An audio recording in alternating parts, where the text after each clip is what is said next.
FIFA friendly ম্যাচে নারী ফুটবলারদের হার নিয়ে কোনো মাথা ব্যথা নেই ইংলিশ কোচ পিটার বাটলারের। দ্বিতীয় ম্যাচে আরব আমিরাতের সাথে ৩-১ গোলে হারলেও বাটলার বলছেন এর মধ্যেই উন্নতি দেখছেন তিনি। দল জিতলো নাকি হারলো সেটা মুখ্য বিষয় নয়, উন্নতি হচ্ছে কিনা সেটাই আসল কথা। সিনিয়র ফুটবলারদের অভাব খানিকটা টের পাচ্ছে বাংলাদেশ দল। সাবিনা সানজিদাদের ছাড়া প্রথম ম্যাচে বড় হারের পর দ্বিতীয় ম্যাচেও আরব আমিরাতের বিপক্ষে ঘুরে দাঁড়াতে পারেনি বাংলাদেশ, হেরেছে বড় ব্যবধানে। যদিও এ ম্যাচে ১ গোল করে বেশ স্বস্তিতে আছে পুরো টিম। ফুটবলারদের মতো হার নিয়ে একেবারেই মাথা ব্যথা নেই পিটার বাটলারের, তার চোখে মুখে শুধুই উন্নতির স্বপ্ন। I'm very proud of this week.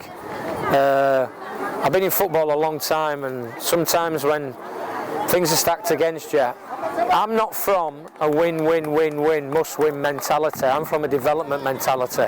Butler বলছেন বাংলাদেশের ফুটবলে ভবিষ্যৎ তৈরি করতে হলে এখন থেকেই কাজ করতে হবে, তাই জাতীয় দলকে ঢেলে সাজানোর চেষ্টা চালিয়ে যাচ্ছেন তিনি। Bangladesh football won't grow when we adopt the mindset of let's develop, let's be patient, let's build for the future. Bangladesh football will grow.